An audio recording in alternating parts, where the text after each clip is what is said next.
Dan Dickau here with a recap of the WCC tournament semifinals and a preview of tonight's matchup, the third time where Gonzaga will face St. Mary's this season. But first, a couple of recaps. BYU gave a tremendous fight, a tremendous effort to knock off St. Mary's, but in the end, it really wasn't enough.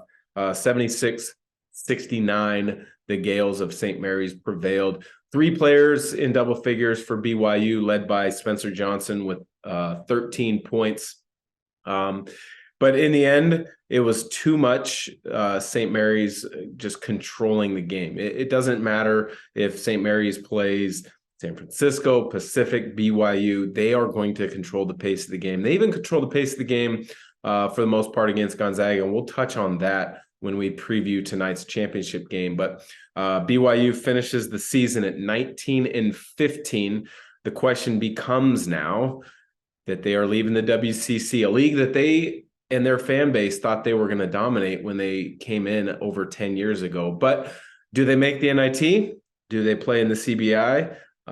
What is in store for them as they move to the Big 12? Because the Big 12 is probably the best basketball conference in the country when you look at the teams that are in there. You look at Kansas, you look at Texas, Texas Tech, you look at Baylor, Iowa State, Kansas State. All these teams have been unbelievable this season. They're in for a big challenge, but they gave a good fight, a good run against St. Mary's. As mentioned, they prevailed 76-69.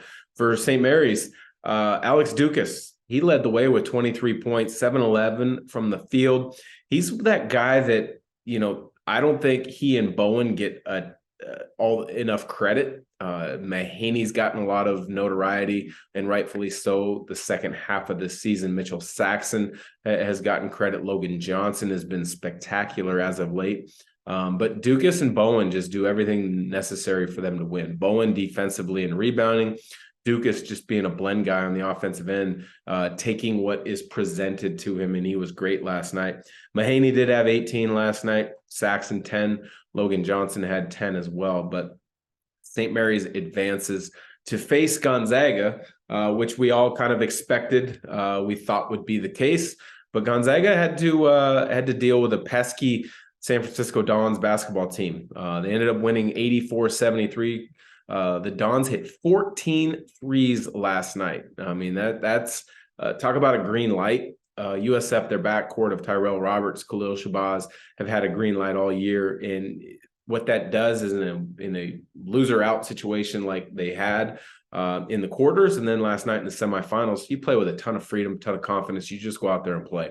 And that's what USF did last night. Shabazz had another big game. He had 26 points. But in the end, it wasn't enough because Gonzaga got some tremendous production. Drew Timme had another solid game with 17 points. Julian Strother had 15. Ben Gregg, spectacular off the bench, knocked down 4 threes for a 12-point effort from him. They were 11 of 26 combined as a team was Gonzaga. They got 2 of them from Anton Watson. He was 2 of 6 from beyond the arc on his way to 20 points. So, whatever the coaches did to not select Anton Watson to the all-conference league or give him defensive player of the year, kind of put a spark under him last night because he was spectacular. He did all the little things that you expect Anton Watson to do, but then he did, the scoring. He was a playmaker. He was a connector. He was a screener. He did all the things that make good basketball teams advance in March. He had 20 points. So big time effort from him.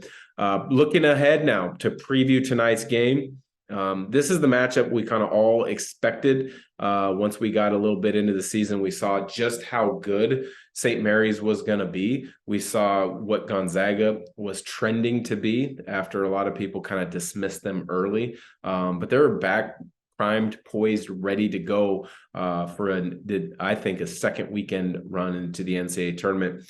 Gonzaga is now ranked 9th in the AP. St. Mary's is 16.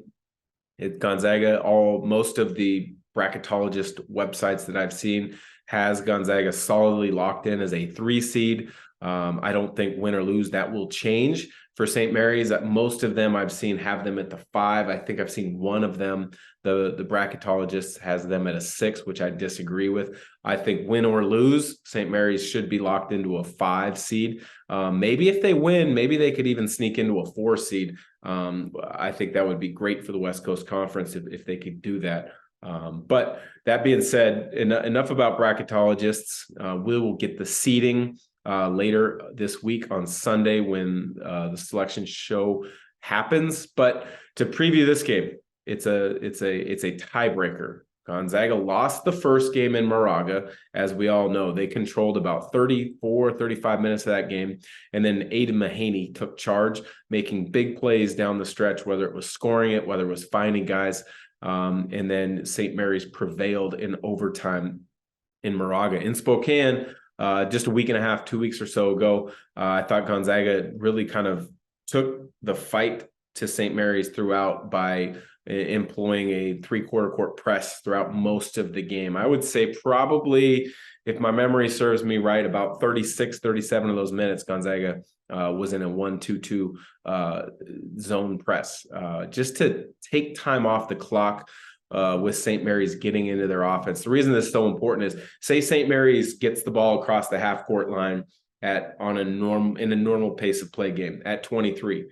And with the pace and the deliberate style that they play on the offensive end, you might have to guard 3, 4, 5 actions sometimes. A pick and roll on this side, swing it, a down screen into a pick and roll or dribble handoff on the second side. Nothing happens. Ball gets to the third side, enter it in the post, split screen action. So, you're looking at having to guard 3, 4, 5 actions if you're allowing St. Mary's to walk the ball up the floor with no pressure.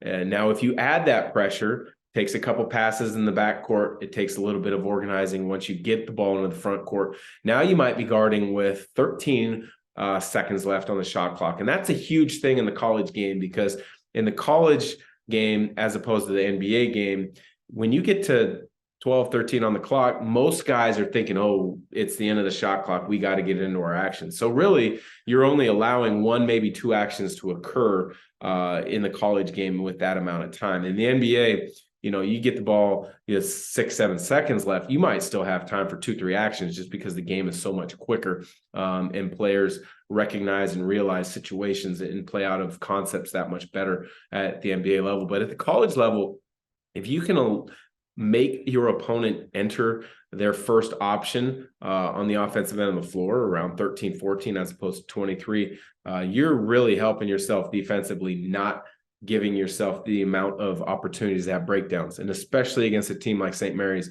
who runs such good offense, if you're put in situations where you can break down, you will break down.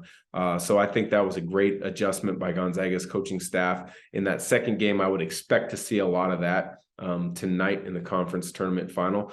The other things I think that are important to keep an eye on, I think the rebound battle. I think that is always key against St. Mary's, because St. Mary's is one of the most physical teams in all of college basketball. I think Gonzaga needs to find a way to get Mitchell Saxon in foul trouble. It's easier said than done, because I think after him and possibly getting Bowen in foul trouble as well, I really like the freshman Wessels, but to ask him to guard a Drew Timme in extended stretches, and or even guarding Ben Gregg on the perimeter and having to chase him, I think is to a Gonzaga advantage. I think for St. Mary's, Logan Johnson and Aiden Mahaney have to play well tonight, because, as I've said many times, March in the postseason is about guards. So for St. Mary's, will their backcourt outplay Gonzaga's backcourt of Julian Strother, although some people might call him a wing, but I consider him a backcourt because of your 3-guard lineup. But will those 2 guys for St. Mary's outplay Strother, Bolton, Hickman, and then Malachi Smith coming in off the bench? So lots of things to keep an eye on, but I think the foul issues, the rebound battle, and the battle of the backcourt is going to be huge. So my prediction, I think it's going to go down to the wire. I think it's going to be a couple possession game, but I do think Gonzaga will prevail. Game's not going to be as high scoring as maybe a lot of people want. I think the game is going to be in the low 70s, but when you think about it, for Gonzaga to scoring low 70s, that means St. Mary's kind of has dictated tempo fairly well, because Gonzaga leads the country again in points per game, nearly 90 a game, as well as field goal percentage and offensive efficiency. So should be a fun night. Gonzaga should win. Give them a chance to take a day or two off before they focus their attention on individual skill development and big concept team ideas that they can get some practices in before Selection Sunday and finding out who they play and where they play. So for Gonzaga Nation SI, I'm Dan Dickau, looking forward to tonight's WCC Conference Tournament Final.